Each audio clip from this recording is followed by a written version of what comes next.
Coach Greg Calhoun. It's a pleasure to have you on episode number 33 of the podcast here. Thank you. Glad to be here, Jake. Thank you for inviting me. Yeah, thanks for coming in. Yes.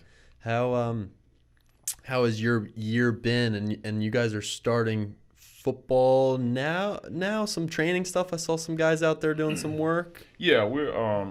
It's kind of this whole year just been obviously different, so it's been very unique. So it has a lot of opportunity to do some things off season per se that we kind of normally don't get to do. But we're doing Wednesdays, Saturdays. Really not too many Saturdays right now.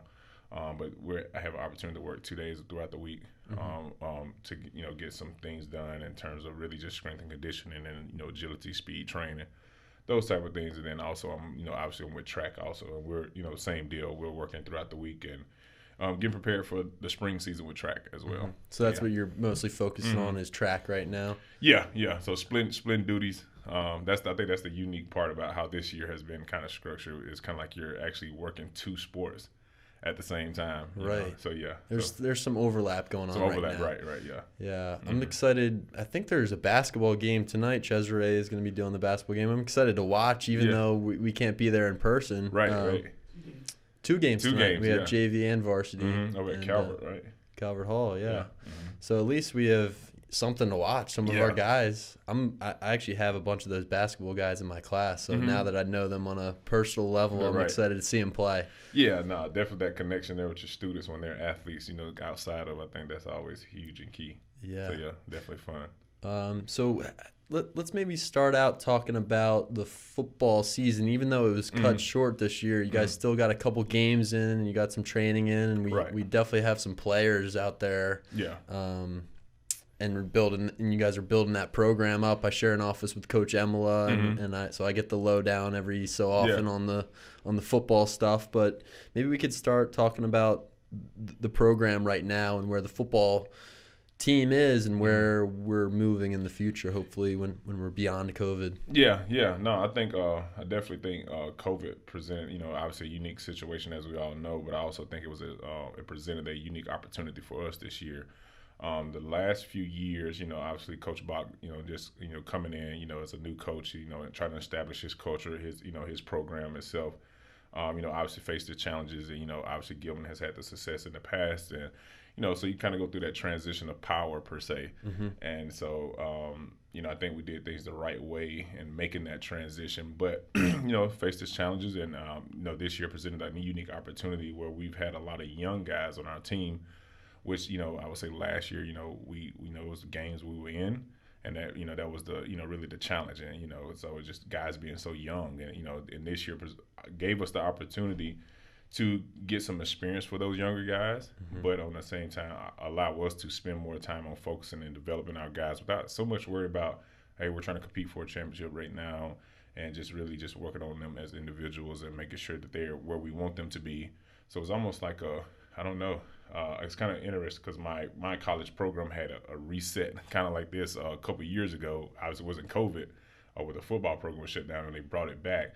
But in that time that it was down, they was actually still working and those type of things. And anyway, but it just allowed us to kind of work and focus on those things, but also to have some success and I think to build some confidence for those young guys. And give them the opportunity, to have some success as well.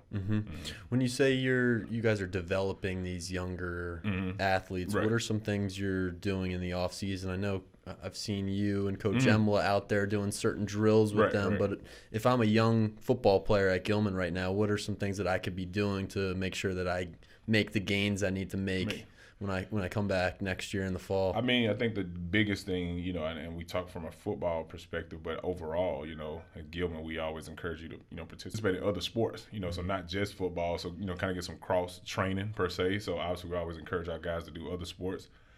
With that being said, if you're not doing another sport in that time, definitely taking advantage. We're giving the guys workouts every week that they can do on their own at home. If they can get to a gym, they can do it. Obviously, we don't have access to the weight room right now. And obviously, we're allowing the opportunity to come out and work out with us, once or twice a week. And then, obviously, groups, different position groups are allowed to, get together, work together, and, do some individual drills and workouts and those type of things, as anyone does. So in terms of, just getting prepared for the offseason. I think just continue to just work, in terms of your strength and speed and conditioning, and just essentially keeping yourself in shape and prepare. When things essentially go back to normal, when we're getting closer to our football season later on, especially the off season during the summer per se. Right. That's probably the hardest part for these guys is the weight room, because the weight room is so important for football. Yes. Finding some things to do, maybe finding a weight room to go to, but doing some body weight stuff and some speed, strength, agility with your own, whatever you can find. Yeah, I mean, at the end of the day, you can push ups and sit ups, or like the biggest thing you can do it, you can run, so those are, 3 things you can do. You can find a chair, a bench, or anything, and do bench dips. So you kind of be creative. Yeah. And which I think we're at Gilman, so I think a lot of our boys are very innovative in those type of things, and we provide them some things, but at the same time, like you said, with things kind of being the way they are right now, we have to be even more innovative. So, that's true. So, I think the creativity part, I was telling some of the lacrosse guys, like, yes, things are shut down. Yes, we're not playing. Yes, we're only allowed certain hours where we can practice, but you've got to find some ways to get out there, get stronger, faster, or it's not going to happen. You can't just wait around. No, sports are, they're unique within, you can't just, in general, you can't just turn the light switch on and turn it off and think it's going to happen. You got to put the time and effort into it, just like with a lot of other things in life. And so, you just got to be innovative and creative, and, and at the end of the day, I think the key words you said there, you just got to want to also. You got to really want to, do this. And, I can give you everything that you need, but you got to take advantage and actually use it, so.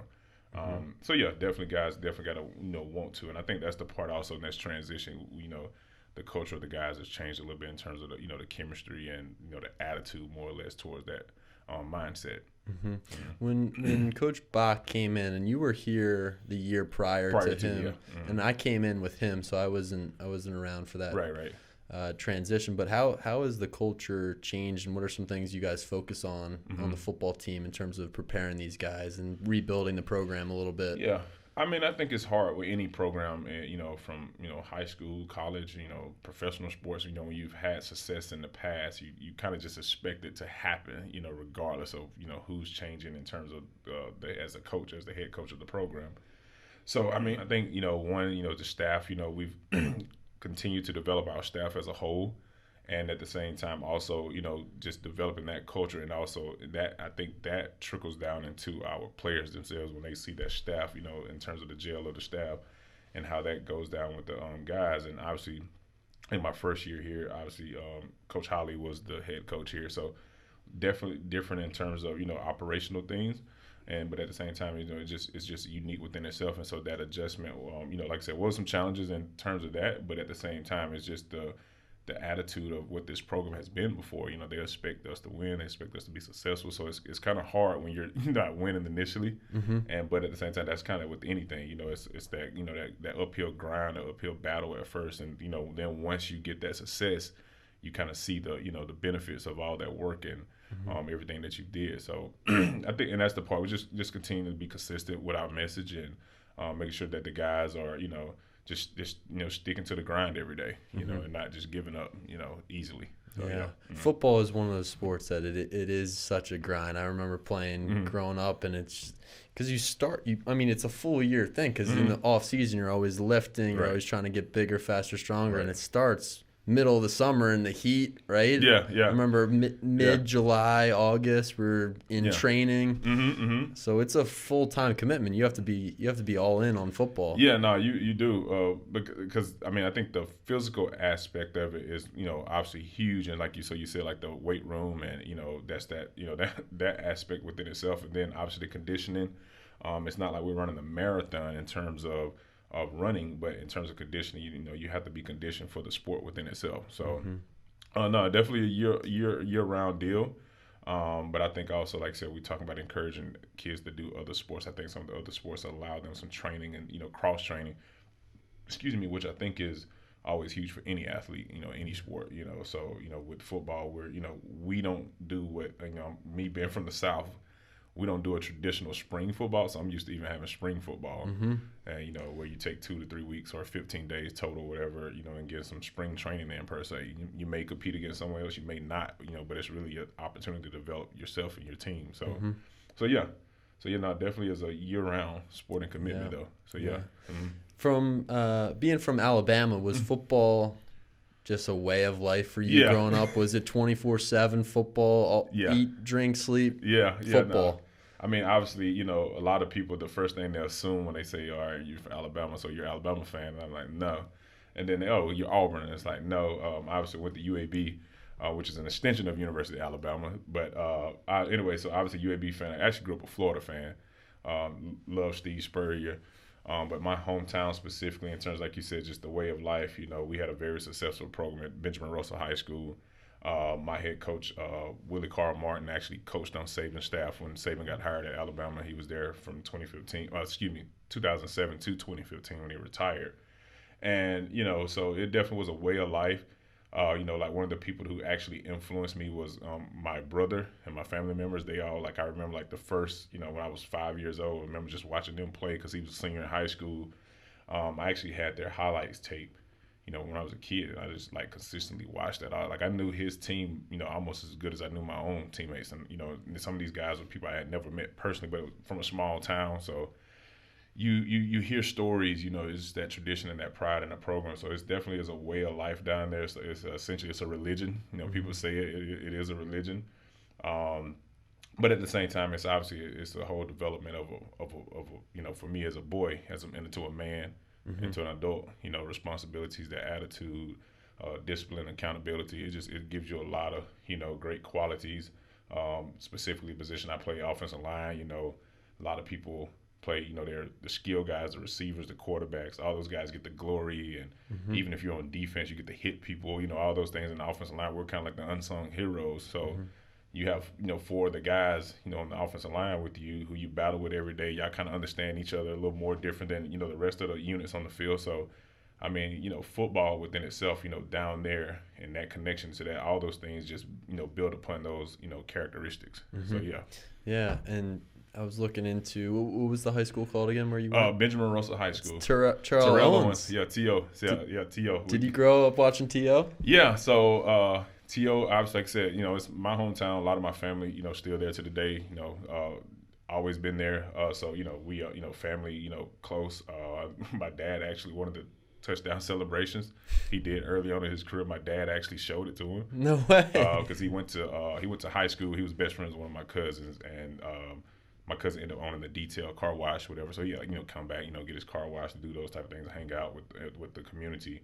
And anyway, my dad ended up showing him a dance there, and so he ended up doing those too. So that was always neat to see that, and then obviously who he kind of developed into as a player over the years. So yeah, T.O.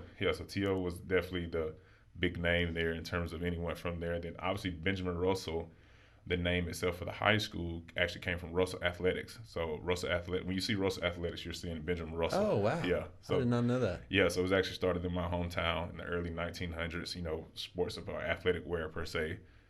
So that's the brand there. It's kind of like Under Armour here in Baltimore. It's big time. Yeah, it's big time. Yeah. Well, that's another thing about building a team and a program and a culture is when you see guys like, it sounds like your brother and you see T.O. and they're doing big things and you're what were you, maybe in middle school? Yeah, so when T.O. actually started playing, I was fourth, fifth grade. Well, I say fourth, fifth grade when he actually got into the NFL. My brother and them was actually actor T.O. and but then I had a cousin, Seneca Knight, who actually played for Grambling for legendary coach Eddie George Robinson. So Grambling State University. Then he ended up playing with the San Diego Chargers, and then he played arena football, which I later on played as well. And then just a lot of other people in my my community who played college level, professional. When I was in middle school, we actually won a state championship when I was in middle school. And that team ahead of us, it was just so many talented athletes. So, for us, we feel like there's probably one of the best teams from the area. And with that being said, those were the people, we looked up to and just wanted to carry on that tradition. And we had we had a great program. It's, one of the things I kind of, I tell Coach Bach, I tell some of the other coaches, I tell a lot of people, what we did as a system, We ran it from the time I was in middle school up until my senior year. When I say even playbook, those things were done from middle school up. And obviously, middle school, you're not going to give them that elaborate of plays, but there was things we did as a core, and then, it transcended as we... The same blueprint. Yeah, same blueprint. And that blueprint was started like in the early, I think the late 80s, early 90s, with a coach who my actual head coach was an assistant for, Steve Savarese, who's the director of the Athletic Association in Alabama. So he kind of came in there and laid that groundwork and foundation, and it led to years of success. It had years of success before, but it led to those years of success and those the dominant years. From that time frame even until when I graduated, and then we had like 2 or 3 years where it was a rebuilding process. My head coach left, got the job at Alabama, and there was 2 to 3 years there rebuilding process. We had another great Hall of Fame legendary coach come in, took him some time to get it going where he wanted it, and then he left it on a high note. Same thing, he just left I think in 2018. So kind of same situation here. Just go through that transition, and then once you get that foundation laid, things just kind of fall into place from there. So yeah. And then was Willie Carl, was he a head coach or was he? So he was the head coach at my high school from 2001 to 2006, essentially a season, and he left in May. I think it was February of 2007 after Saban got hired. But he was a long-time assistant coach there at Benjamin Russell for, I think, from the 1980s, I think late 80s. I can't remember the exact time frame. I know it was over 20 plus years he was there. And he was a legend within himself. Was the first African American offered a scholarship at the University of Alabama when Bear Bryant was the head coach there. He actually told Bear Bryant no, and that was always just this unique story that he did that. And this obviously during the time of the civil rights era and kind of that whole segregation and being one of the first African Americans in the Southeast Conference at the time. Where blacks at that time wasn't seen on football teams at that time in the area in that time frame, and so he didn't go. He kind of he didn't want to be the first one. Yes, of course he wanted to play there, but then it was like I don't want to face those challenges that those people faced during that time frame, and so he ended up going to Northeastern Oklahoma and played there, and then ended up going to the CFL. Actually got drafted by the NFL, but ended up going to the CFL. For him, he came from a poor family. So he got drafted by the CFL. He took that money and went and won, I think, 3 or 4 Grey Cups with Edmonton Eskimos. And so he won there and came back and started coaching and, helping young men and, helping, give opportunities and, and kind of goes into my, whole identity and who, reason why I wanted to be a teacher and a coach. In terms of just wanting to help, give kids opportunities and, give access to those resources, and being that resource for them. So, yeah. So it sounds like you've had some amazing coaches and role models and people to look up to in your entire playing career. Right. What do you think some of the commonalities or characteristics of these great coaches and leaders, what is it about them that made you want to get into coaching and it's kind of work with kids? Yeah, I think the interesting part, I never thought about teaching or coaching. At the end of the day, wanted to play professional football, and my mom always told me for years, she's like, I was always great with kids in general, and even when I was a kid, I just always loved playing with other kids, and as I got older, I was trying to mentor other kids. So I think it was just something natural. But at the same time, in terms of influence, obviously Coach Marlon was definitely one of them. I had a few great teachers, along the way that, helped me within my process that, I looked up to. And then obviously the coaches, the things that I saw out of them consistently was, one, being consistent, just working hard. I think just the relationships, you build, with kids and with coaches. I think that was huge because, you have someone who you relate to or someone that you feel like you can be transparent with or open with, and you just have open conversation and, people that are about family, all those things were the things that, I saw, that made me want to be a coach, and made me want to be a teacher in general, just because, it's really about the relationships and the connection with, other people and being able to allow them an opportunity to be successful, but just being able to give them the resources and those connections and anything that it takes to, get them to where they want to be, allow them to live their dreams, their goals. And I think that was my part. I had my dreams and goals, and I feel like those people along the way were the people that allowed me and helped me get there. Yeah, you can cut a lot of the process out for for kids by just sharing all the information that you right? know and things that you learn from the people that you watch growing up. You can just, it's like almost a shortcut for your players now. Right, yeah, and that's it's funny you talking about the process of things you don't know. Like I just remember my recruiting process. Like there was things I knew, like Coach Martin gave us a lot of information when it came to that. It was some things that just didn't stick initially, and I just remember going through my recruiting process, and I had coaches that I told no in terms of I'm not coming there, I'm going here, and I still have a relationship with them to this day, even though I didn't play for them. But the thing was, I was very receptive of the information they gave me and the things they helped me with in my process, because it was things I learned from different coaches, throughout my process. And so that's kind of it's like, nah, that's what I want to do. I want to be able to help others. Because honestly, I had a cousin, Seneca, who played at Grambling. His process was, he graduated high school in '96, and I graduated in 2007. So, that's a 10 years different there. And so the process was a little different when he went through recruiting versus when I went through recruiting. And, in my immediate household, I was the first one to go to college. I mean, my mom actually was in college at the time when I was in high school. So, she knew that process a little bit. She went to community college, which, obviously a little different there. But, so I didn't really have a lot of knowledge of those things. My family did, had a few people in my family here and there that, went to college. But, in terms of this whole recruiting and, being this high profile athlete, it was definitely different, So definitely, took that information that I got from others. And, like I said, that's the same thing, I always wanted to do was give it to others as well. What is the recruiting process like right now for football, and maybe how does recruiting change in football? I know a lot about lacrosse recruiting, and that for sure has changed since the time I was in high school. It's changed, but I'm sure it's similarly changed for football. Yeah, and I think the biggest thing is we all know is social media. Social media has became one of the biggest avenues for recruitment in regards to coaches just having access to kids. Kids having access to coaches. I think that's the other thing. And we all like huddle now. That's another thing. Like technology. Obviously, as it always advances throughout the years, I think in recruiting in terms of with football in general, kids have access to coaches with huddle, not huddle, but with Twitter, more or less social media in general, and at the same time being able to use huddle to really promote yourself. So all those things, I think is the biggest things that I've noticed that obviously changed. Where, I remember days, you had to make your own highlight tape, or you had a coach make it for you, and then you had to actually mail it to someone. And in terms of now, you can literally go to the staff directory and, pull up a coach's information, go to the recruiting coordinator and find his email and maybe the position you play or whoever recruits your area, and you can actually send that information yourself and just reach out, in an email, or essentially you can just send your profile and your information on Twitter now.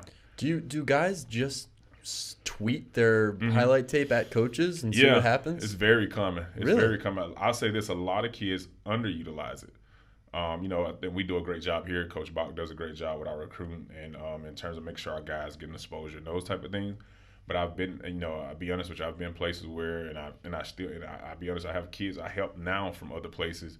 They may reach out to me, when, they feel like, okay, I got relations and connection with certain coaches or whatever the case may be. But they understand I know I went through the process before. But with that being said, no, the kids really underutilize that a lot now. And, it's like, no, definitely take advantage of it because you have direct access. Now, obviously, there's regulation in terms of when coaches can contact you back, whatever, based on your classification. And obviously, there's this extended dead period at one point in time here with this whole COVID thing. And so, but yeah, no, it's definitely, kids definitely do use that. Like a coach will post something on Twitter and you'll literally have under that comment, and all the comments are kids posting their GPA, their huddle link, their transcript, everything. If you have that information, literally put it in your Twitter header, and it's useful. Coaches actually go searching social media for players. Yeah, so. That's the biggest change, I think, is the social media in that aspect of it, yeah. Because I've heard before coaches talk to high school players, just from my experience in lacrosse maybe, and say, you want to clean up your social media. You don't want to have anything on there that's going to be a red flag. Right. But I've never heard of put your GPA in your Twitter bio and put your highlight tape in there as well. Yeah. It's just like a resume. Yeah. You use it. I think it's weird. I remember it was 2009. I took one of my education classes was teaching in technology. Twitter had just came out, and my first Twitter account was for this education class. But we talked about how would it be used in education in general, and then to see now we're on Zoom, but someone took advantage of that and said, you know what, I'm gonna take this and this is gonna be my profile. I'm gonna put my information here. This is the school I play at. This is my core GPA, my overall GPA, whatever. This is my ACT SAT score. This is my Huddle highlight link.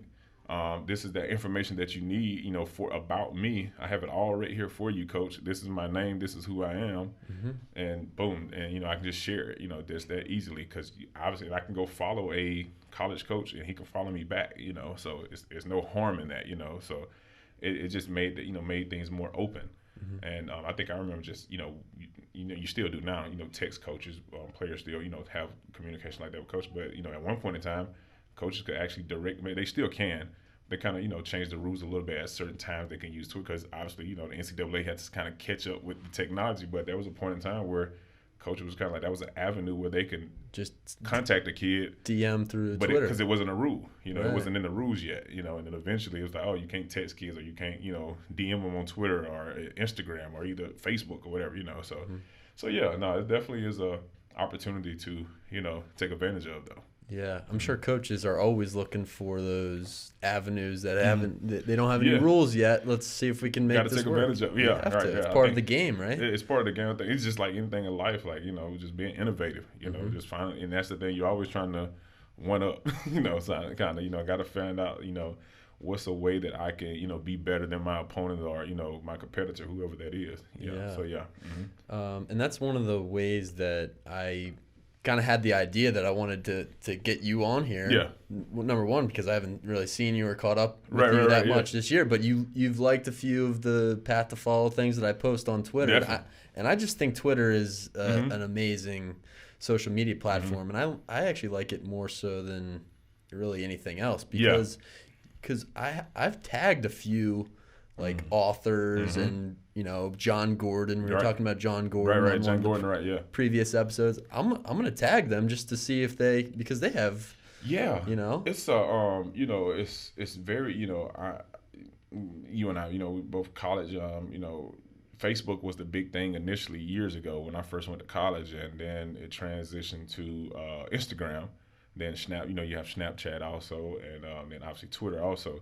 I think the thing I like about Twitter the most is it's that direct connection with people. Like, Facebook, not to say you can't direct contact people, but like when you have high profile people, certain people, you can't get that direct contact with. It's like a business page or something like a celebrity page or something of that nature.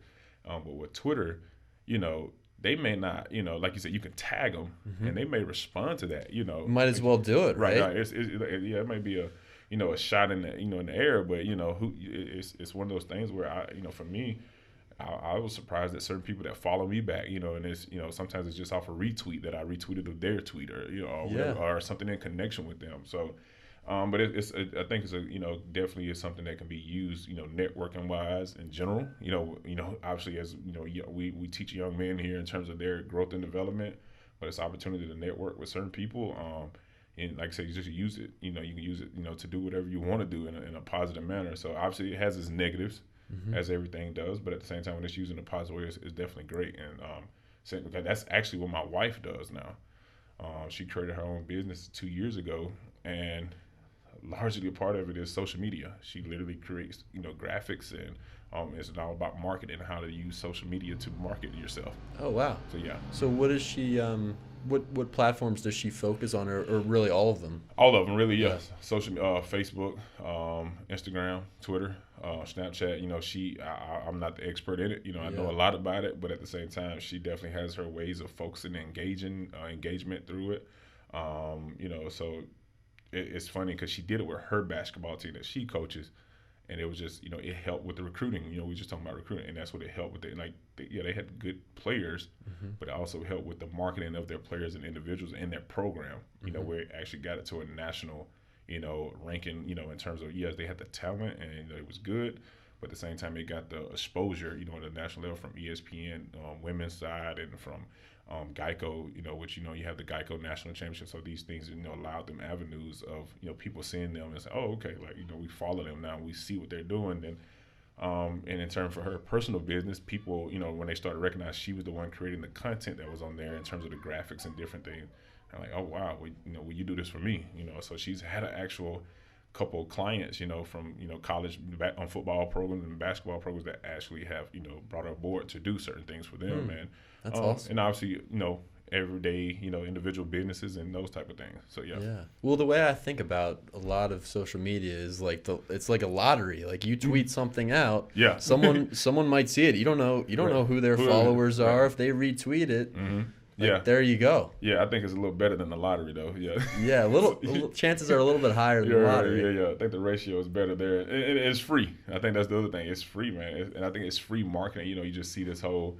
I think when I go to look at my newspaper or anything, you have to pay for subscriptions now, but social media is free. Like you have to pay for, they put ads and promotions and stuff in there, but it's free though. Yeah, it's free. Free marketing is all it is. Get all my news and I get all my updates and score updates. If you're trying to follow a game, everything's right there on Twitter. And that's the thing. Like even, being from Alabama, I've been in some rural places. Actually, I was at a rural school before I came to Gilman. You have you can actually, like you said, you can give news and sports updates, any of those things in general, and it's all free, so it's more accessible in a sense. Yeah. So if someone tweets a highlight tape of them playing football and they make a bunch of good plays in the short highlight tape, whatever it is, will a college coach recruit that player without coming to see them in person, or do most coaches have to see you play in person before they do anything? I think when you think about this year within itself, coaches, that's kind of all they had to rely on. Yeah. This year is social media or videos or huddle links that was posted on social media if a coach wasn't sending it to them directly. So I would say yes. I mean, I think they still will come see them. It kind of just sparks that interest, though. It's just like anything you do, something sparks your interest, so you kind of start following up on it a little more. But it definitely allows them an opportunity to, engage more in that player and say, all right, I like what I see so far, and now let me kind of follow up on it. And so, in terms of coming to see, I definitely think they will always continue to come see kids and those things, because I think they want to have that firsthand information from their coaches, their teachers, administration throughout the school, those type of things. So that definitely will still continue to make that effort there, but that it definitely allows them that opportunity to spark that interest, though. Especially with a sport like football, size is so important. I feel like if I'm a coach, I want to see you in person. I want to see how big you actually are, because guys exaggerate their height and weight all the time. Gosh. Yeah, no, it's funny because it's follow a lot of coaches and just a network, social network and coaching in the coaching world too. You see kids who post that they got offers that really don't have offers, so it is a negative light to it. And obviously, like you said, the size variables of kids, post, oh, I'm 6'2", and they're really like maybe 6 foot. I think we all did that, in terms of size on our, charts, on the roster and those type of things. But, it definitely, like I said, it just sparks that interest, though. When kids post their offers and who they've gotten offers from already, I've seen that before. Is the benefit to that to show other coaches that, hey, these schools are looking at me and you're not. There's no reason why you shouldn't be, right? Yeah, I think it's a positive and a negative thing. At times, obviously the positive end of it, like you just said, other schools take notice. You'll be surprised at a lot of schools. You will have a kid. Sometimes you as a coach, you're telling like, hey, you need to take a look at this kid. He's great. Blah, blah, blah. And one of the first things they'll ask you is say, well, who else has offered him? Those type of things. So it's like, if you're going to offer him, just offer him, or if you really like him or interested. So, but usually, when that first school pulls the trigger, or a couple of schools pull the trigger here and there, a lot of schools kind of, they kind of, do the same thing. And so I think that is the positive of when you do see a kid getting recruited, and you see other schools are interested, regardless of the level. I think it's helpful, but then sometimes you have some kids, I think it's just something with them, self-assurance in terms of like, they kind of just say, all right, this is who I am. It makes them feel good about themselves. It is a positive thing, but sometimes it's a little negative, because then it's like you get this, sometimes, we talk about it, like you have some kids, oh, this is my top 30 schools, and it's like, okay, it's like you got to narrow it down eventually. And so I think, those some negatives in that within itself. And then obviously, like I just mentioned, you do have some kids who, they may post and say they have an offer, and it may just be more interest, you know. And so it's kind of like that, you know. Right. There's a blurred line there. You don't know what's a sure thing yet. It's not confirmed. It's just I'm just interested in the school. Right. And they don't, you know, and the kids themselves, they don't fully understand, you know. Like, yes, you're talking to a coach consistently, you know, but they haven't said, hey, we're verbally offering you. And it could be a verbal offer. It's nothing like, you know, you can sign it today. Can you sign that offer today? If they say, all right, you say I'm gonna commit to you all today, can I sign? You know. So I think that process within itself is still challenging, and that's the part where, you know, just talking about being a resource for kids and, you know, just helping them through that process. So, but yeah, you know, definitely can be some negative there sometimes though. So yeah. If there's a guy that you're working with on your team who's interested in playing in the next level, and they're not getting many looks from coaches, what types of advice do you tell them, and how do they get their name out there and their footage of their film, and what if it's not clicking? What if there's something that's not happening? What can they do? I think the biggest thing is just continue to be consistent. It's kind of take it back to dating. You know, in a sense, like, you know, you be consistent with that girl. You know, all she can do is tell you no. Now, obviously, you can accept no, but at the same time, you know, you can be responsible with that no. But at the same time, just be consistent in terms of, you know, if you really want this, you know, just be consistent in what you're doing in terms of, you know, trying to get that answer. But in regards to just directly, you know, like I said, just being consistent, but at the same time, maybe it's something you need to work on and develop as an individual. But at the same time, I think the biggest thing is for us here, you know, I know we, and I speak for us in terms of we do the best job we can to promote our kids and give them the opportunities that they need. You know, at the end of the day, it's that coach's job, or, you know, it's his job on the line when he was recruiting. So that's the other part, just understanding the aspects of recruiting. You know, I know lacrosse is a little different. I know some other sports are a little different. But a lot of these coaches, especially in football in particular, you know, recruiting in college is, you know, and they talk about the difference in college coaching and NFL coaching and professional coaching, is recruiting. You know, in the NFL, you don't have to do recruiting. Like, yeah, you do the scouting and all those things, but college coaches' jobs are on the line when, you know, they're recruiting. So if you're a bust, in a sense, and when we talk about the NFL with a draft, that's their job, you know, because that's the person who they invested into for those 4 years or the scholarship or whatever the case may be.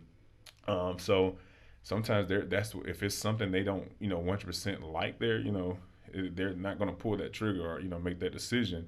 So I think the advice mainly just staying consistent, continue to work hard, you know, continue to allow your coaches to work for you in terms of your recruitment. But, you know, also just trying to find out if there's anything you need to develop in your game. You know, sometimes it's weird, you know. Sometimes some kids don't get offers to their senior year. I remember I got my first offer, it was in the summer of my senior year.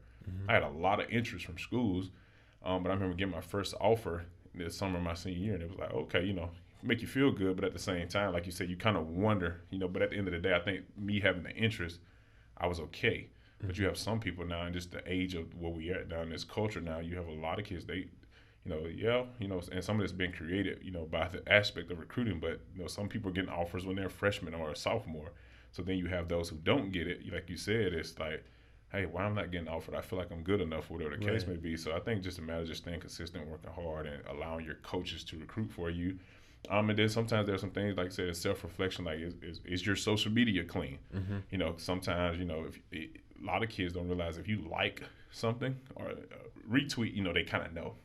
But if you like something, it shows up. So if you like something that's negative or something, you know, coach see that. They kind of like, you know, they cannot say they're always like how good you are. You know, like they look at that and say, oh, okay, he's a decent player. Like we like him, but, you know, his character's a little questionable there. Yeah. That's so, true. That's something I didn't think about. The likes show up on your Twitter feed. They show up on your Twitter feed. Everything. You can go there's to a your footprint. There's a footprint everywhere. Carbon footprint there. So you can literally go to somebody's profile, click their likes, and see everything they like. So, you know, there's some negative things there, you know, that can derive some of those things. But I would say someone who, you know, doesn't have those issues, you know, sometimes it may be your grades. You know, a lot of kids don't understand that process. You know, yes, you have a 3.8 overall, but what's your core GPA? That's a little different in terms of that recruiting process.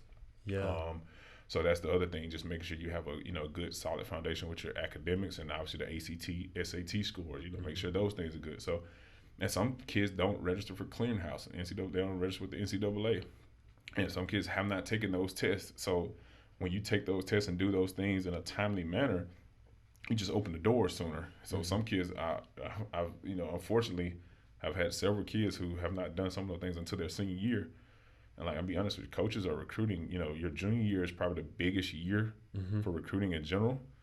But, you got kids who are doing some of these things when they're sophomores in terms of like just registering, for the clearinghouse. It's really just being proactive and being on top of all of this stuff. So whether it's your weight room and your ability on the field, to your grades, to your social media, to contacting coaches is one of the things that I think exactly what you said, the persistence part and the, reaching out to coaches is one of the things that I tried to tell players, that the more you kind of know what you want and what you're looking for, and I know it's hard when you're 15 and 16 years old to know what you want in college, but if you have some concept of the type of school you're looking for, the type of program you want to play for, and the type of coach you want to play for, and you tell them that, hey, you're the top of my list. I'll do whatever I need to do to get in your school. That goes a really far way in terms of recruiting, I think, and letting them know, hey,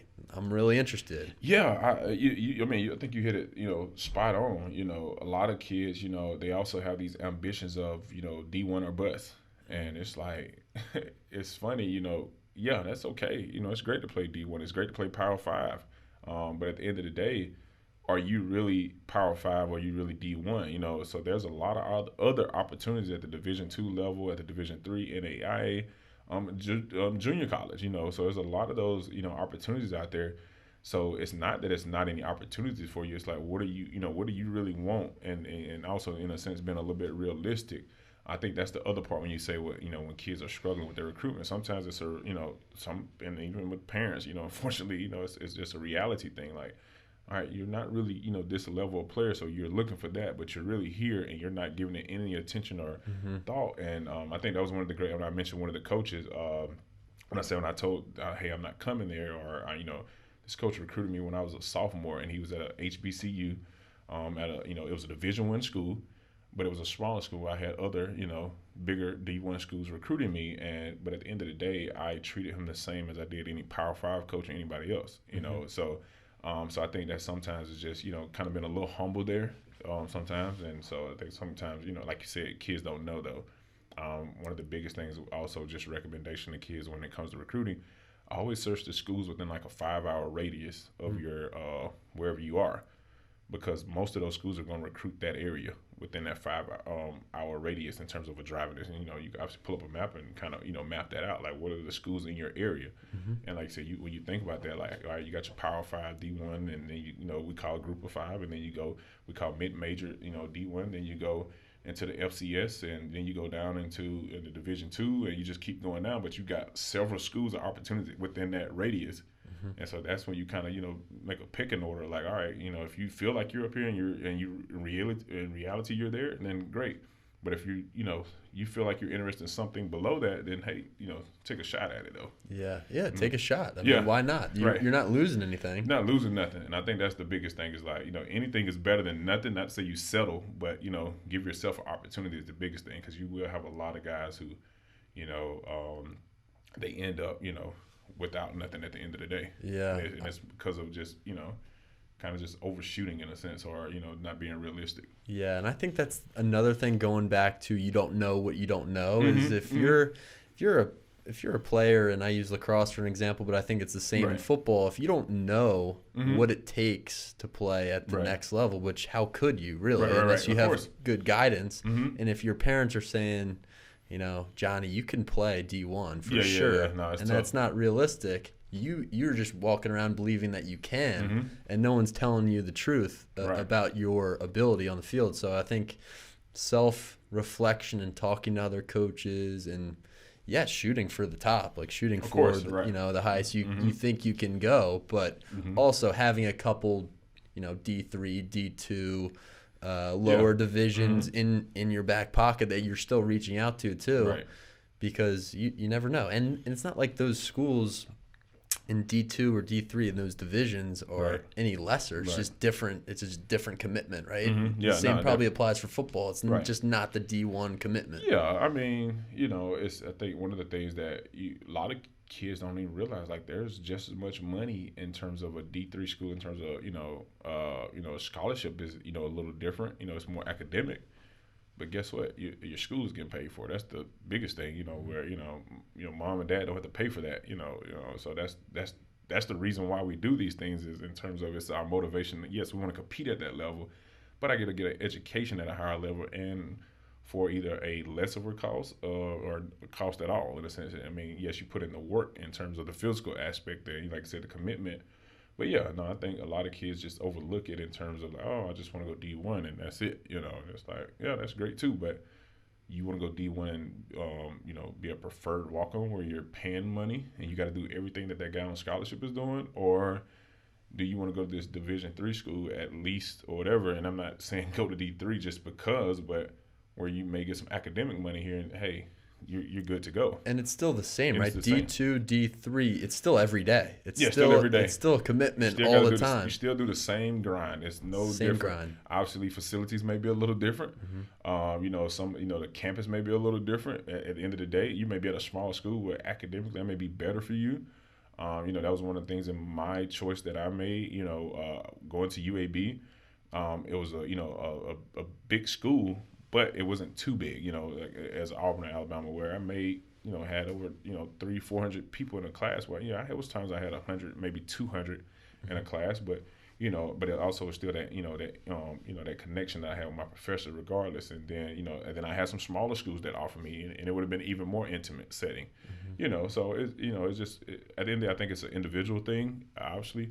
But at the same time, just really, like you said, just understanding, which, we don't expect them to know, but at the same time, that's where, we come into play, like just taking advantage of your resources. Yep. So, coaches and parents and whoever you can talk to and ask about. And even, I would say, talking to some of the players on the team when you go and visit and you go walk around the campus. Definitely. Get a couple of those players and say, hey, what's it like here? What are the coaches like? Yes. Get some more of that information when you do your visit and your walk around the campus. Yeah, because I think, at the end of the day, I would have loved to have went to Florida and played at Florida just because that was a school I grew up a fan of. But at the end of the day, I really enjoyed the fact that I went to UAB. I had the experiences I had, I had the coaches I had the teammates I had, I had the professors I had, it was, it all turned out, what I needed it to be versus, maybe I went to Florida or anywhere else and not have been happy at all, and sometimes that happened with a lot of guys in terms of recruitment. They go places where it's almost like they're more infatuated with the process. And so they're like, they're just all to say, I got this offer, I'm going to this school or that school, whatever. And they really don't look into the details like that, and like, it goes back to like we don't expect them to know those things, but it's just one of those things where now use your resources, listen to your resources, and just take advantage of the opportunity, but also take advantage of the opportunity to learn. Like you said, reach out to the players that are currently on the team, build those relationships. I think I saw a tweet today. It was just talking about like, learn about, what's the graduation to job, when people graduate, what kind of jobs they get, or, what's job placement like when you leave there? What kind of support committee do you have there at the school in terms of, I know at UAB, we had advisors with the school, and then I had an athletic academic advisor.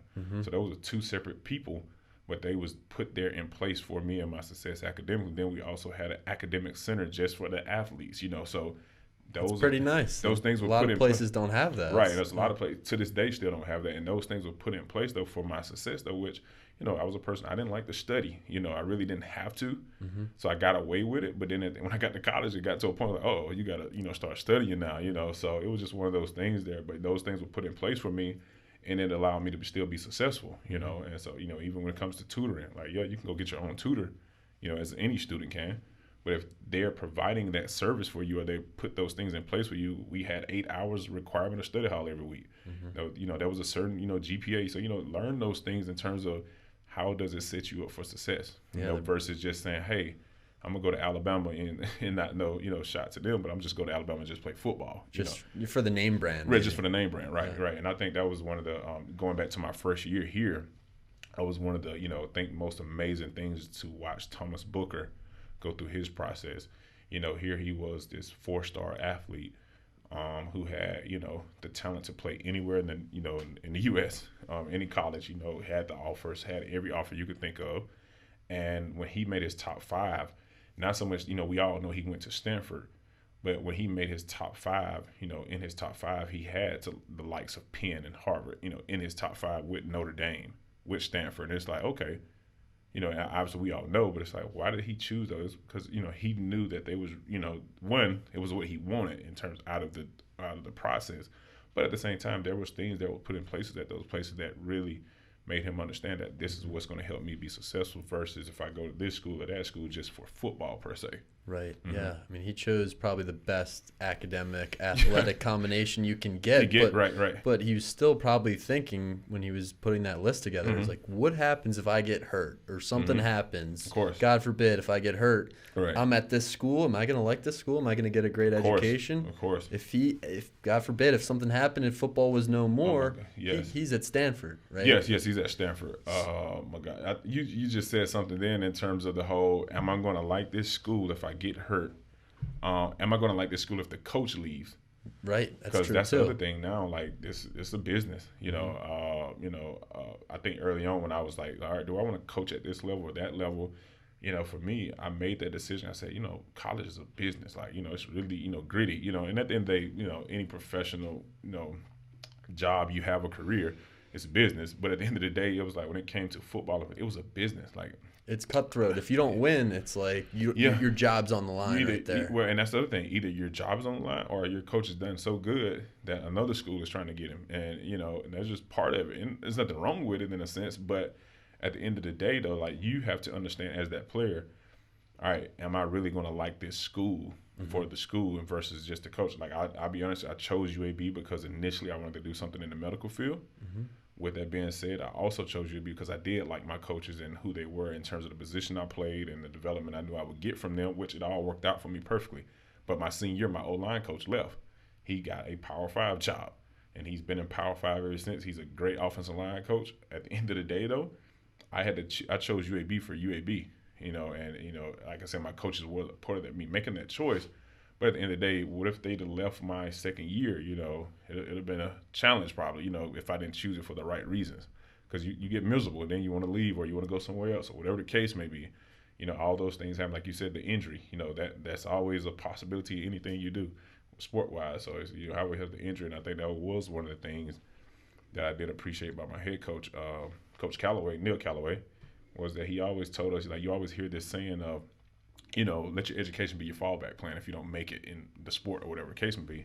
He never said that. It was kind of cliche. He said, no, let your sport or football be your fallback plan. Education at first is your priority. So I think if a lot of guys take that into their process, like, all right, it's about my education first and then this, which, it's a huge commitment, but put the priorities in terms of your education first versus the sport itself. What are some things that high school players might not know about the next level? So you said a lot of guys want to go D1 or want to play big-time football, but you've been there, you've played it. Oh, my gosh. What is the jump in terms of level, commitment, and just football at the next level? I think the first thing people think about is, like, okay, the game itself. Like, what's the game like? The speed of the game is obviously going to be faster. I mean, that's anything you do. The speed changes every time you go up another level. I think the discipline, and when I say discipline, I mean discipline to fundamentals, technique, those type of things are huge. Where, you're developing guys in high school, but they're really a lot of times just unfundamentally sound. And that's just a process within itself. But that's the biggest thing is the fundamentals and the discipline within that, the time commitment of your schedule. You have this whole argument, should college players get paid? Should they get paid, money?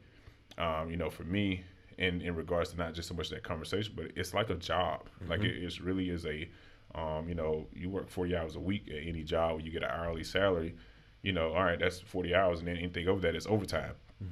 You're going to do some overtime. So you're definitely going to do some overtime in college. Like I just said, we was required 8 hours of just study hall. You have 20 hours in terms of the coaches can be with you during practice, in terms of, the practice itself and meeting times and those things. but you also have things you have to do on your own because you are to a certain degree considered a professional in a sense. Like they expect you to do things on your own outside of the time you have with them. Then you have the training you have with your weight room coaches. Then you have individual things that you have to do in regards to your training or maybe your diet or whatever the case may be in that.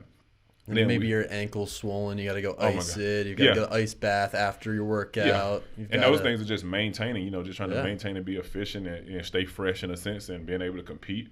I think obviously the intensity of practice is different. Obviously football is football in general, but the intensity of practice is different. And it kind of goes back to even me talking about the fundamentals. I just remember, my high school was a little unique too as well. And I think sometimes it just depends on who you have as a coach and, their whole concept and the concept, but more their philosophy of things. My high school coach was very smart about saving our bodies throughout the week and those type of things.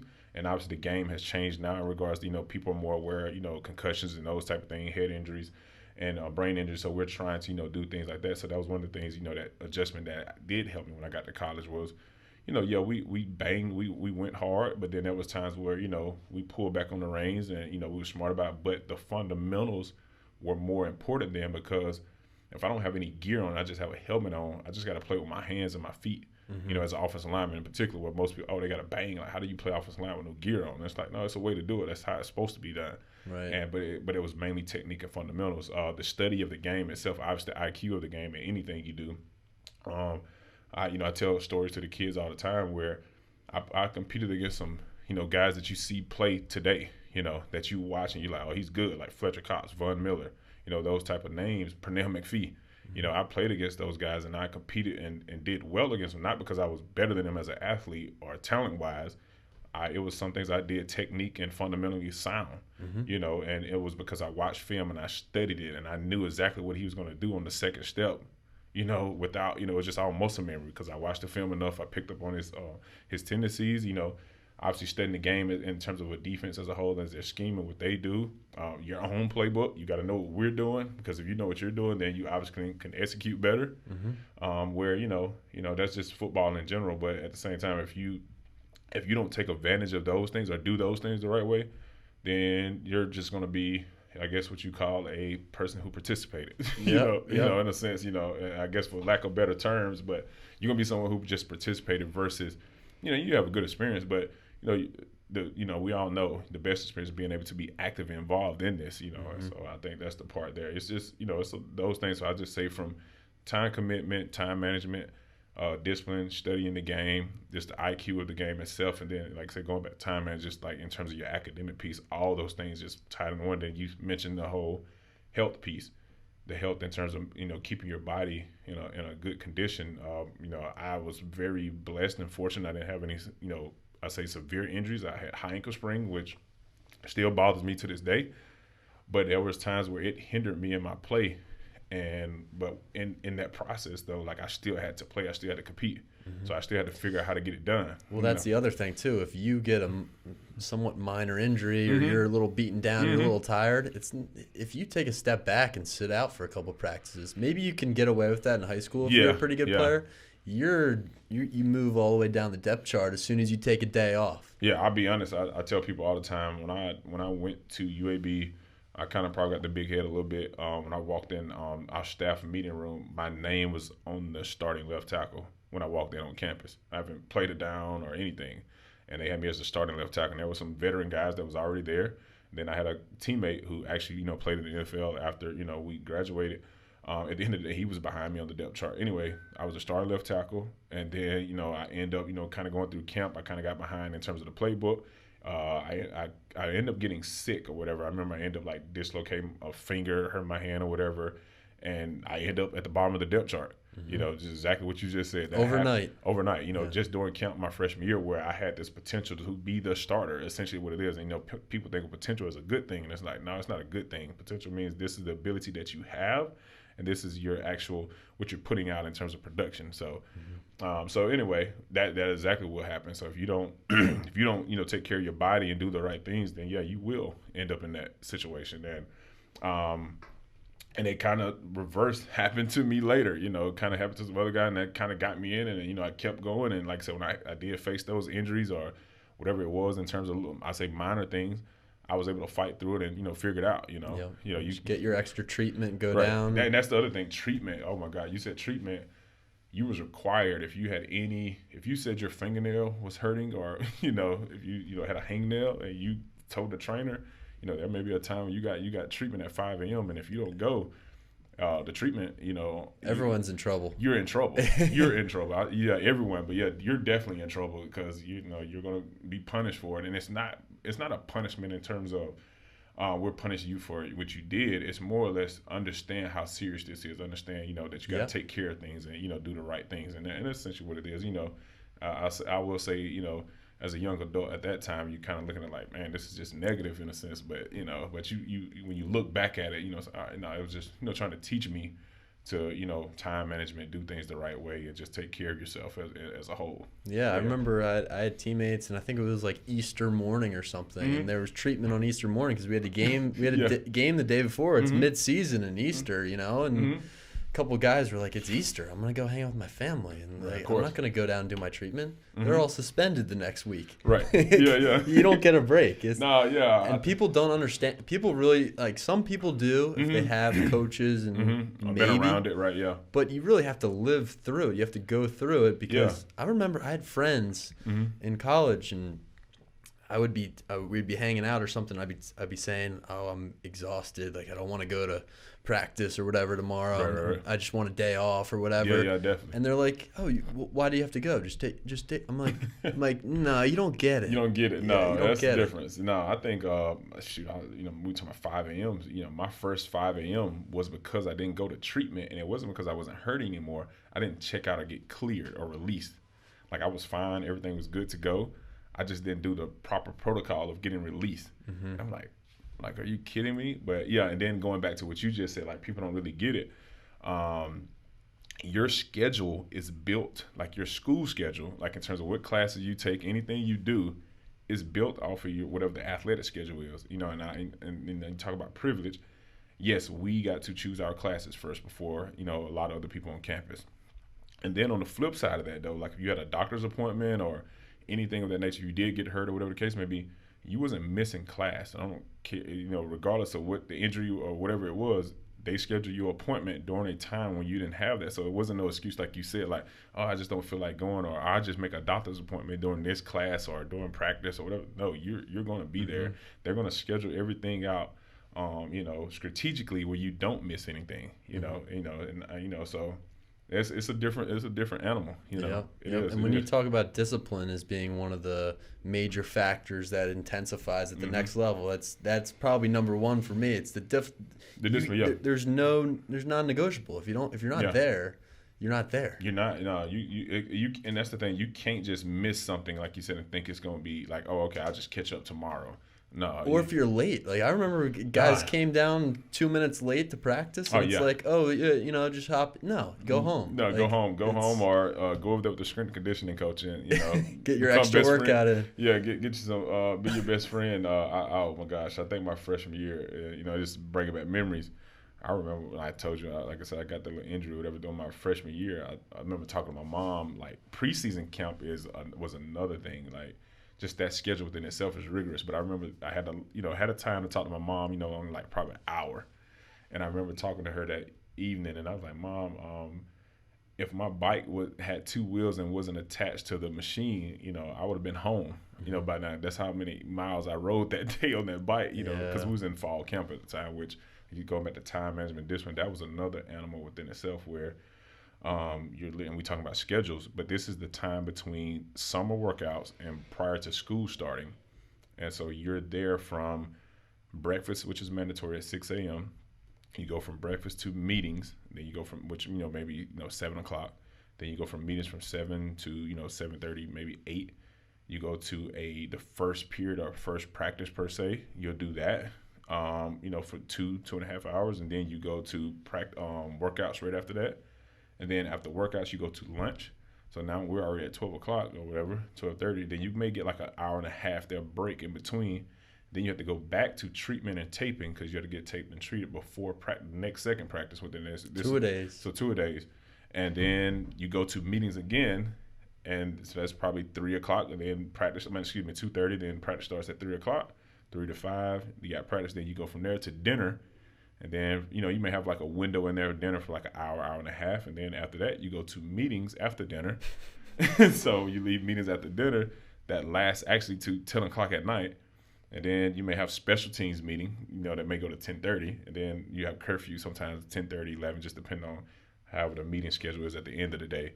And that was Monday through Saturday for the most part. Saturday we would have scrimmages, and Sunday in the morning we'll have a little time off hours for religious reasons. But it would be, you wouldn't know what day of the week it was up until Sunday. Yeah, it just blurs Saturday, together. obviously, but Sunday you would definitely like, okay, now I know it's Sunday. That was a commitment for like, I can't remember the exact days, I think like 15 days probably. Yeah. And that was prior to, we see, as the fans, we see the players play. We're like all excited for the first game. Yeah, the players are too. The players are excited for school to start back, because this is done in between the time when there's no classes. So like the coaches have free range, kind of like that, a lot of time with you. And they make sure they have it scheduled out so they, get all your time. Every minute they can. Yeah, they capitalize on that. It's like our spring break. All my friends were going to Mexico, and Yeah. it's like, oh, we have 2-a-days and we have meetings. Yeah. And spring break is not fun if you're playing. And this is the going into Memorial Day week. No, Labor Day weekend. I get the days. I always get those two mixed up. But anyway, Labor Day weekend. So in September. So when school starts back in, end of August, kind of. You go through that trend. It's like, wow, like this is like, you're just ready for school. You can't wait for school. Yeah, you're like excited to go to school, but at the end of the day, then the season obviously is starting and those things. So definitely, no, it's a discipline and time commitment. Those things, like you said. So yeah, a lot of people don't understand, that part of it. And you do that, however many years you're in college. I was there for 5 years. I redshirted 1 year. So yeah, you do that for that time frame, and it's like, a lot of time in your life is, spent towards that commitment, and that, and then, like you said, just being disciplined enough to do that every year, year in and year out. But it was a fun process though. But game day makes everything worth it, right? Yeah, the game is easy though. That's the part where it's a celebration. Yeah, we kind of talk about like the whole commitment and how would it really take. The game is easy in terms of, and that's what the coaches and how things are designed. Coach Calloway used to always say, by design. Everything was by design. He used to always say that. But it was by design that practices were tough and grueling. And then when the game came, yes, challenges within the game, but at the end of the day, it was fun. Like you said, it was a fun experience, and it was easy, because you went through a lot of situations and those things that created that, it essentially, became night and day in terms of, the routine of what you were doing. So, yeah. You're not winded. You're not tired. You're not banged up on game day. You're fresh. You're fresh, yeah. And you're ready to go. Yeah, I think I never, personally, never really, got, I would say, winded during a football game. No. I think I had one, slight got rolled up on, one time, and I started cramping. I think it was more from my muscle being fatigued from that injury, in terms of just compensating for my knee at the time. But yeah, other than that, no, I never had any of those. And we played on double overtime in that game, so that was, so never had, the conditioning itself was there, so never had any of those issues though. Best or most fun game that you've ever been a part of? Oh, most memorable game. Gosh, there was a lot of them. Trying to think, I think as a player, obviously when I was in college, I think the most fun game was maybe, we didn't win, but against Mississippi State in 2010. And I think it was mainly just because, like I said, they was a top-rated defense. Manny Diaz, who is the head coach at Miami now, Dan Mullen was the head coach there, who's at Florida now. I mentioned earlier, I played against Fletcher Cox, Pernell McPhee. So those guys was on defense, and so, but anyway, most fun game. I think I got offensive lineman of the game. It was just a challenging game. That's probably like one of the best defenses I personally played against.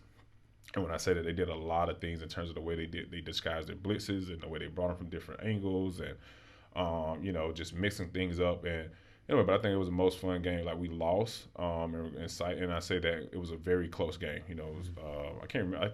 I usually get the score. I don't know why I got the score kind of mixed. I keep remembering like 28-24 or 28-23. I need to go back and look it up.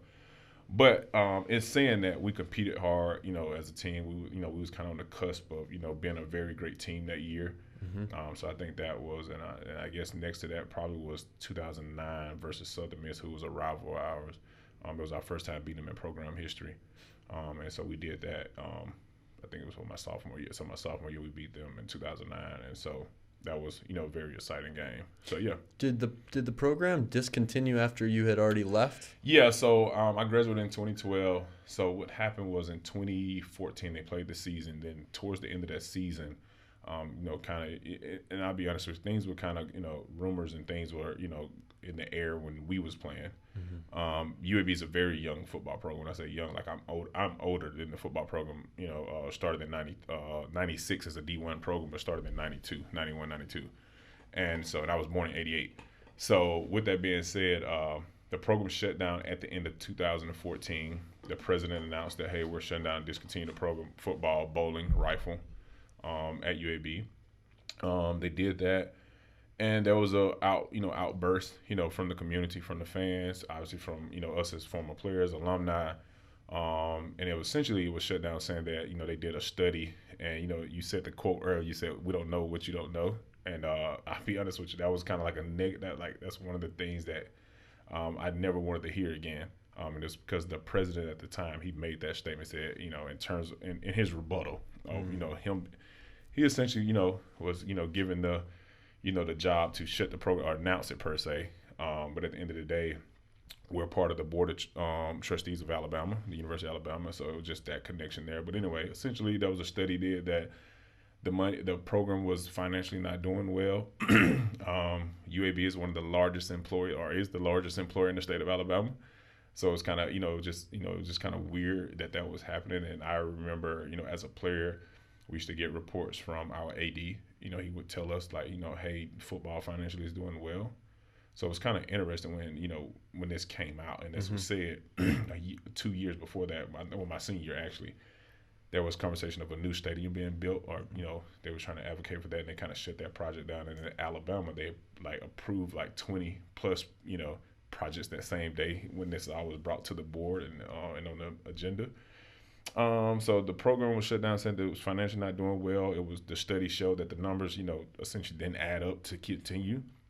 Well, then another study was done a few months after that reviewed that study.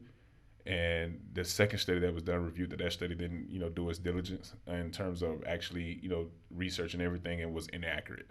It's pretty bizarre, right? Yeah. Because you were thinking about a new stadium, the AD was saying things were good, and then... Yeah, so it was. I would tell people it was a political, thing in terms of Alabama. There was some things in terms of the story, that we knew of, and things that were been told to us. In terms of so Paul, but obviously Bear Bryant, everyone knows him as a legendary football coach, but his son was the president. I'm not mistaken. I think he's the president of the board. He's not anymore, but was the president of. President of the Board of Trustees, University of Alabama. Like I said, we're part of that system. And so essentially, there were some things. Gene Bartow, you may know, is a legendary basketball coach. He was at UAB. He was at UCLA before he came to UAB. And he actually is the father of athletics at UAB. Actually, he started the actual, the programs there, basketball, and, obviously created the success there. And essentially, there were some things that happened, I think, between Bear Bryant Sr., the father, and him in terms of, I guess the rumor or the story that was told was he told some things, or, basically, essentially turned them into the NCAA with some things he was doing illegally while he was, I'm assuming, at Alabama. And I think so it was kind of like a grudge or vendetta there.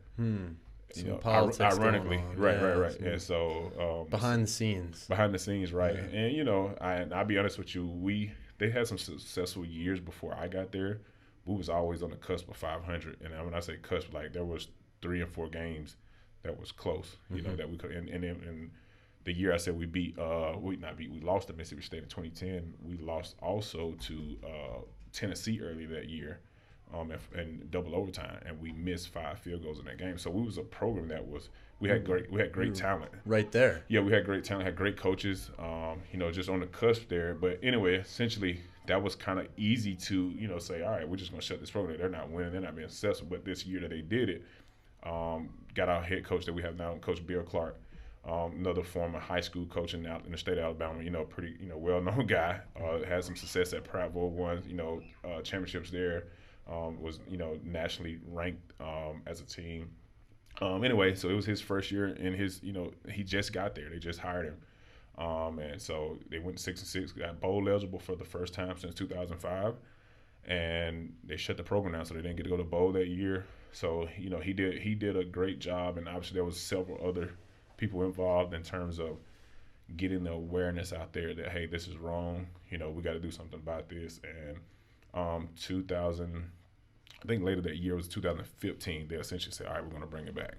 Yeah, and that was one of their best seasons, right? They made bowl games. So that was the first time they was eligible for a bowl game. They had first bowl game. So like I said, it's a young program, and started playing D1 in '91. So in terms of like I said, I was born in '88. So in 2005, I was just a sophomore in high school. So sophomore, junior in high school. So you think in 2005 was the first time they ever went to a bowl game, and then and this is 2014 that they're eligible for another one. With that being said, come back, I think, they announced that. So then in 2016, they didn't play at all. They just was practicing. So kind of what I was talking about, like this whole COVID year. So they was kind of just working out, practicing. He did a great job with recruiting in terms of he took advantage of the junior college, realm and avenue. Signed few high school players initially, and just because he knew he had to have guys that was able to compete early on, go quickly. And essentially, anyway, first year back, went to a bowl game, lost, won the conference championship 2 years, just won one this year. So this is 3 years in the return, in a sense. So you got some momentum. Yeah, no, definitely. And a lot of people are like, wow, like you actually shut this down. So and now also we got a new stadium that's actually under construction right now. That's actually downtown. That will open up for this upcoming season. And part of the stadium deal, we don't have an on-campus stadium. We played at Legion Field, which is a historic stadium. The actual 1996 Olympics played there. They played the soccer games there. But it's a very historic stadium in the state. Legendary. A lot of the SEC championships played there early on. All those things. But with that being said, it was time. We call it the old gray lady, and at the end of the day, like it's had its time. So definitely needed something. You can take pride. And then it's not in a great neighborhood per se, most people would say, but at the end of the day, so some people, truly didn't feel comfortable going to our games in that area. But at the end of the day, they kind of, heard that, and, anyway, they've done some things and, put things in play. And so now, it's all coming to the fruition of the labor. Great. So, yeah. Awesome. Well, I do want to talk about the book recommendations and the books that you're reading right now, right? Yeah, so I read one of these. I actually read in college. I was a history major. So one of them was Slavery by Another Name, essentially reinstatement of Black Americans from the Civil War to World War II. And essentially, actually one of my courses I took at UAB, like I said, a history major, book essentially was just about how this system was created at this time of, obviously, like I said, slavery was over, so it wasn't no more slavery, Civil War is over. So how this system was created in terms of taking advantage of legal laws that was kind of created to, capture, obviously, African Americans or Black people. And when I say laws, in terms of like vagrancy laws. And what a vagrancy law essentially was at the time was, if you kind of was out just scrolling on a Sunday walk anywhere downtown as an African-American male at that time, then, you can be, locked up if you didn't have any business to be there. It's like if you wasn't conducting any business per se. So what this led to was these convict leasing camps and this system within itself where African-American males were, obviously taken into this. When I say convict leasing, and the word leasing there is essentially where you had, so you say like the sheriff, he arrested you, then they would lease you to these corporations or bigger corporations or to maybe a farmer or some other bigger business. And Birmingham was a steel city as well, kind of like Pittsburgh of the South. And so we had the coal mines and those things as well. And so what would happen was these men were leased to these businesses and corporations to basically do hard labor, essentially for a price to pay off their fine for whatever the vagrancy law that they, essentially, committed a crime against per se, regardless if there was any evidence, truly of what they really did. And so what would happen is, you just think in terms of, inflation and other things. So if they had a $2,000 fine, they may be working off a penny a day, doing this. And then they also have court fees that they have to pay off. So that was the leasing piece. So like you may have a sheriff, he was leasing you to this corporation or business. And so what ended up happening is you obviously had a lot of, men who disappeared, and they also was living in these camps they would call convict leasing camps, which is simply, I hate to compare things when you think about Holocaust and in the concentration camps there. It was kind of like similar situations in a sense when you look at, you go and look up pictures or anything like that, you'll see it. And, it was a way that the states made revenue. Like Alabama within itself made over 70% of its revenue during this time frame when that, of this. And, it was kind of personal in terms of just seeing this because you see this connection of some of the things in terms of our system today with the judicial system and those things. And it's like it makes you wonder, just those connections that it have to those type of things that was created over time in our history. And it also gives you an idea of, slavery just didn't stop because of the Civil War or emancipation and all those things. So it gives you this understanding that this actually continued and led to other things, within our history that we don't recognize. And I think the other part, was just recognizing the wealth that was created off of it. My professor who actually taught this class and used this book, he specifically talked about the wealth of his own family because it was he had a personal connection, as a white male he was from Alabama. He was from Mountain Brook, Alabama, which if you look up Mountain Brook, was one of the top wealthiest places in America in the mid 2000s. Still is pretty affluent. And he talked about how his family wealth was created actually from this same system, and he's not bragging in a sense. He feels bad about it because he lives in an affluent neighborhood. He's always had resources and the things that he's needed, as he's grown up as an adult. But I can't remember his great grandfather. His grandfather is actually someone connected to this book. And the book is written by Douglas Blackman. And another part of this also in terms of this process too was you had the convict leasing camps, and you had essentially you had black males that was missing because this happened and no one knew that it was kind of like almost like we talk about human trafficking now, like that was kind of taking process within because you just had some people that were just taking black men just to do this just because they was making money off of it.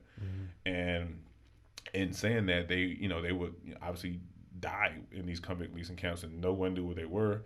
They were just buried in these unmarked graves. And, so there's, in Arkansas, Mississippi, Georgia, Alabama, obviously. And so some of these things were connected in Alabama as well. So there's an area in Alabama, in Birmingham, where these graves are. And essentially Douglas Blackman, he kind of talks about, that connection to those things and those things there. And there's a great PBS video, stories, documentaries. There's a lot of things connected with that book that are out there, So you read this back in college. Read it in college. Made that big of an impact. Yeah, it made an impact on me because I think I always loved history in general.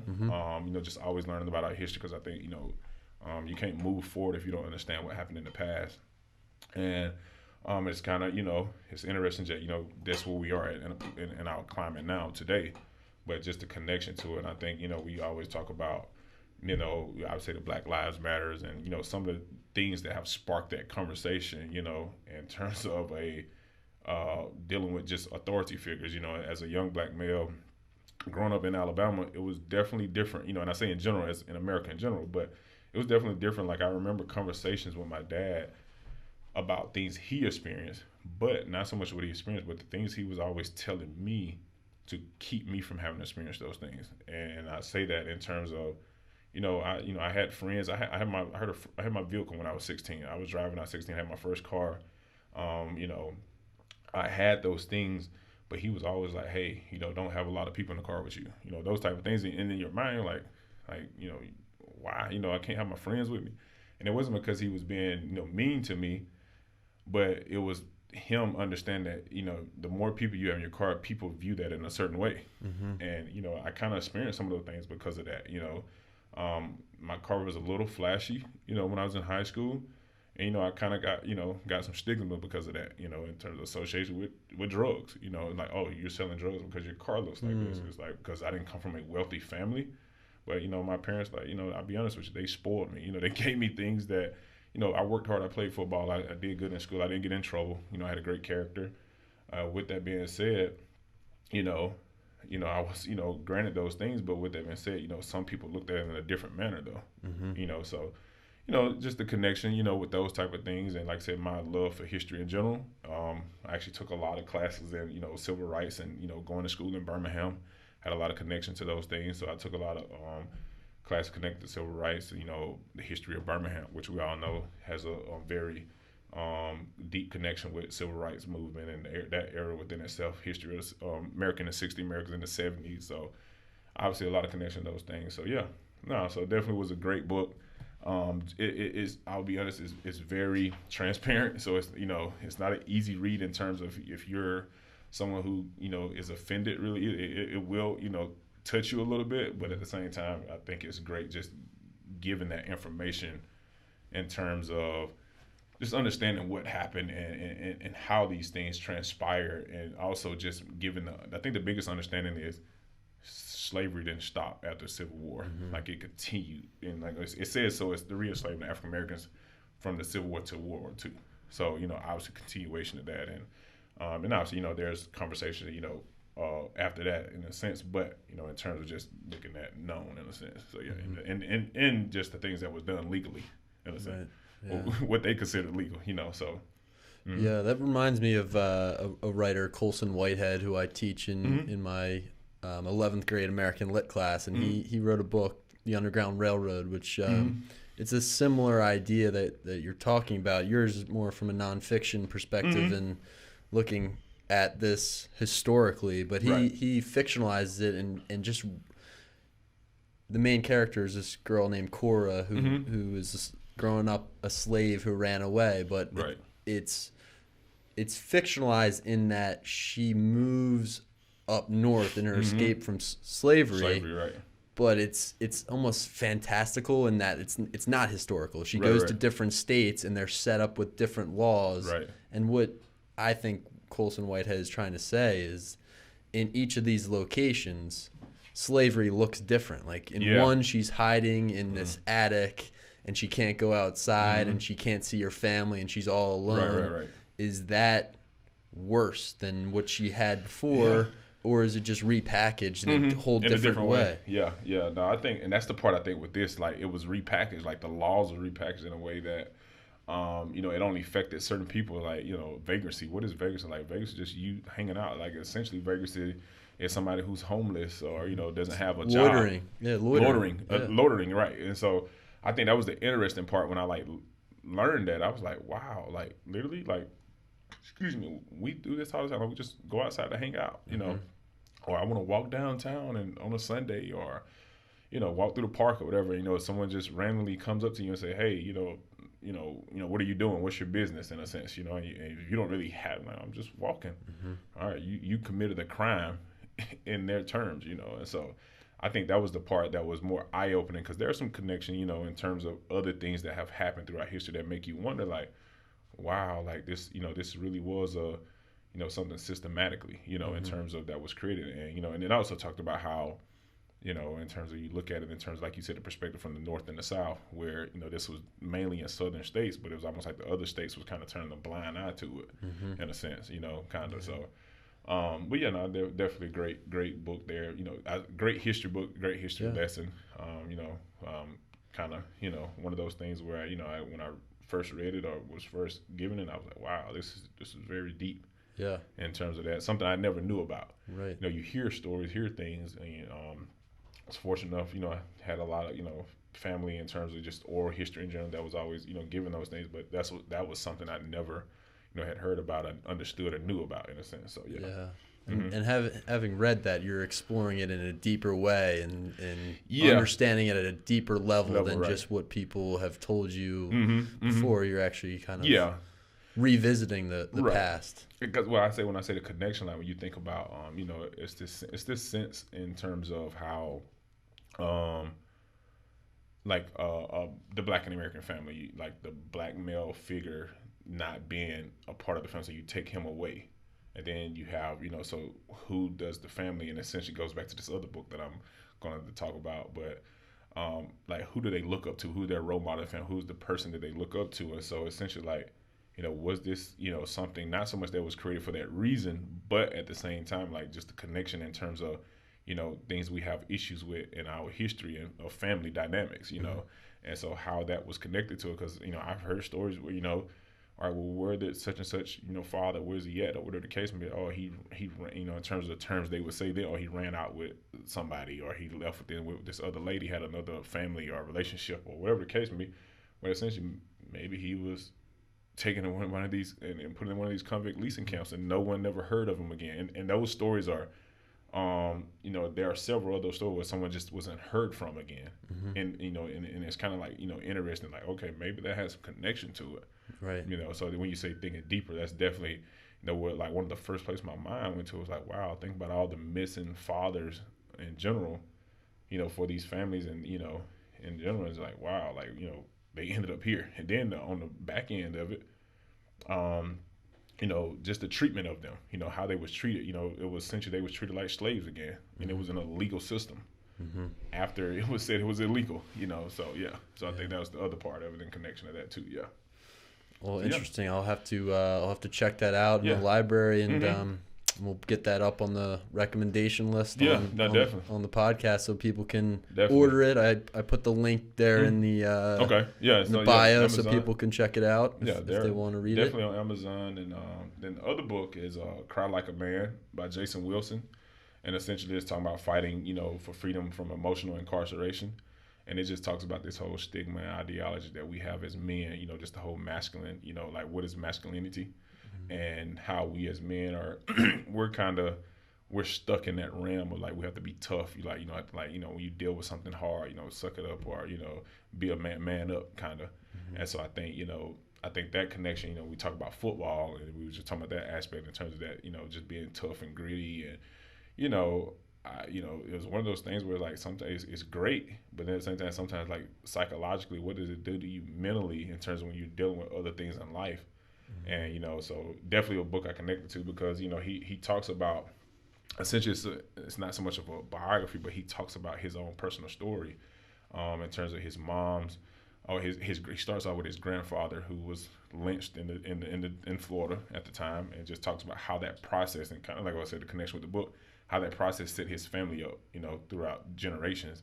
In terms of his mom, she had experienced that, and then obviously when she had her first husband, had an abusive relationship and had 2 kids, and then, which was his brother, then she remarried to his father, which they didn't have a great relationship eventually, and then just the disconnect of their family. But the whole mental aspect of all those things that you deal with as a man, or as a boy in general, and kind of like what we're told, like, I don't know, suck it up, or be tough, or, like, just kind of part of it in a sense, and essentially, like, but you have these emotional issues that you're dealing with, and just being able to release them and understand them in a better sense, and not allowing it to keep you from being who you need to be. And I think the connection for me, like, obviously football, my dad was very, in a sense, what we consider a masculine man in terms of, tough love and all those things, that was a great father. But at the same time, like, there was a few times I saw my father cry. And, and I think that's the part, as a man, you don't really see men cry. We don't see that a lot, in a sense. And so just being, like, in, like, the title, Cry Like a Man, versus, like, saying, like, men don't cry. We always kind of get that stigma there. And so I think it was kind of, very, a very good book in terms of, like, so I'm not finished with it completely, but it's, I think I'm on, like, chapter, was it 12, I think, right now? I can't remember, 12 or 17, I can't remember. So at the end of the day, it's just a great book in terms of just opening your mind up to saying, like, no, this is kind of reversal. Like, we don't have to be that way. And I think that's one of the things, me being here at Gilman, I've learned more in terms of the mental awareness of your mental health and those type of things that I've, definitely, contribute here.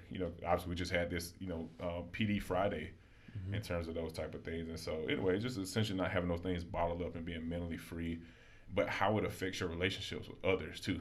Like, having that mindset. And, I look at it with my family, I look at it with my wife, there's times she, me being transparent, she's like, you sometimes you lack being emotionally and emotionless, and like, really? Like, and in my mind, I'm like, no, I feel like I have emotions, whatever the case may be. But but that perspective from someone else is different, though, and but it affects certain things in your life, and when you're you have those things and you're not able to release them or really be able to holding them in, right? So, and I had a friend ask me actually recently about crying and whether the fact that I just don't tend to cry that much. I just don't I don't know why, but I just don't cry that much, and whether that's a product of upbringing and things that I was told, or is that just who I am naturally, biologically. I don't have I express my feelings differently, maybe through anger, frustration, but maybe it's not through sadness and crying. And I don't know the answer to that question. I think one of the things I said was I think playing sports definitely plays a role, because in sports, like if you're playing football, and you fall down or you're getting pushed around on the O line or on the D line, and you're not going to cry then, right? And your teammates would think you're soft if you're crying. Right. So that makes sense to me, and if my coaches told me that growing up, that makes sense to me. So maybe I was getting messages from sports that there are situations that you shouldn't cry in. You should suck it up and play football and figure out how to beat that guy across the line from you. But then there are other cases where it's totally okay to cry. And men can cry when they have emotions inside of them that they need to let out. So I think that's a complicated question, but I do think society, whether it's through sports, whether it's through fathers, whether it's through watching older people, having older brothers, maybe, that there are a lot of things that can affect whether a person cries. But I think it's an interesting question to think about. It's like, why don't I cry that much? Is it because my dad told me not to cry because I missed the goal in overtime? Maybe. I don't know. And I think like the first time, first time I saw my father actually cry when his sister died, and we all get that, in a sense, like, okay, this is the reason why. And then I think the second time I saw him cry was, and I say second time, was when my mother was diagnosed with cancer. And so he cried then, because for him, he felt like, she didn't deserve that. Just he felt like, she was just a great person, a good-hearted person. Like, why is she, why does she have this? Why does she have to deal with this, in a sense? And so, those are the only two times I saw my father cry. Now, and, it wasn't I don't feel like it was just a negative thing overall, but in a sense though, but he was a person who, be tough, don't be soft, and it's not, I don't think it was because, that was his intentions in terms of, this is how it should be. I think it was just more like that's just what he understood, and that's what he knows. And so that's kind of what this book talks about. Like, what are things that we learned and that we derived from that may be connected to something in the past, or, just having that emotional connection. Because I think one of the things was talked about, towards the tail end of the book, he talks about the relationship with his father, and how his father wasn't really there for him. Like, he was there initially, then like just the connection, how he always wanted to please his father, and how that emotionally hurt him. And at the end of it, he talked about how his father essentially was like, hey, I want you to preach the gospel, in a sense. And he was like, in his mind, he was like, you want me to preach, like, in terms of the experiences he talks about in the book, but he talks about like, you want me to preach the gospel. It's kind of like you didn't live up to that, in a sense like that. But what he learns is that his father had some disconnecting things with his father, but so it was kind of like it's a trickle down effect of those things, and and I think that's part, like you just said, like even with your father, like he told you to be a certain way in certain situations, but sometimes we don't know how to disconnect, from those different things. And I definitely tell people, I had some traumatic. I had some rough, I say bad luck. I think 2013, 14, I would say, in 2015. Like, 2013, my father died. 4 months later, my mom died. And then 2015, I had a house fire. Like, literally within 2 years within each other. And so for me at the time, everyone was always like, man, I don't know how you do it. Like, I continue to smile. I continue to do the things I was doing. Like, but I would say there was times, I cried, literally cried. It was to myself, though. No one else saw it. But I had to cry because that was my way of letting it go. But on the flip side, people would say, well, how did you get through it? I would say, well, everything I went through at UAB in terms of just the process of playing football, we talked about the discipline and the hard work and the grind and the grit. Like, that was drills that we did, and we call them mat drills that happen in the winter. At this time, we're in February, and those drills it was tough, and so that got me through those things, mentally. But at the same time, though, but what did it do to me long term, though? In terms of my emotions and those type of things. So, I think it's just that in terms of that book, it was like when I saw the title of it, I actually follow him on Twitter. That's kind of actually where I got the book from, and saw him on Twitter. He actually has a school in Detroit, and obviously just talks about growing up in Detroit in terms of those things and those connections and but essentially, it's geared to obviously we teach boys here at Gilman. So it's essentially geared towards men. So I think, it's just a great thing in terms of just understanding as a man, we have that stigma and that personification, but it's like, okay, how do, why is that? Like you said, why don't we cry? Why when we feel, like a discomfort in something like that, why we don't cry, or, it's kind of like we just have this macho, mindset, excuse me. So, yeah. I think it's totally right that a lot of men might hold in their emotions, and whether that's causal and determined because of society and the tropes that we have in society, or that's a natural thing, or it's a mix of both. I think it's an interesting question, but I think there is somewhat of a stigma, and playing sports might add on to that a little bit. But I also think there are times when you shouldn't cry, and there are times when it's perfectly okay to cry too. Right. But I would love to read that book, because it's a question I've been thinking a lot about too.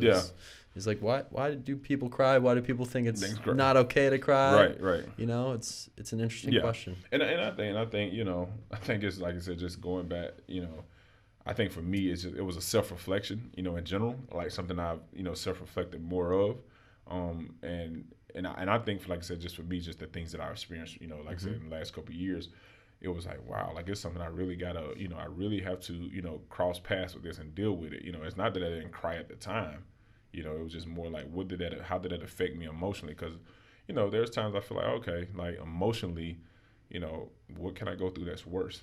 In a sense. Yeah, that's right. And so, that's a negative thing to do, because then you become emotional. Then, so like when there's times you're supposed to cry or feel that, it's like you don't feel it because of that. And so, I mean, no, definitely, like I said, definitely think it's a great book. Like it's very, eye opening in terms of that. Like I said, we talk about that stigma and that cultural stigma to it, and it's almost like like I said, it makes you look weak in a sense. And I think that's the part as men.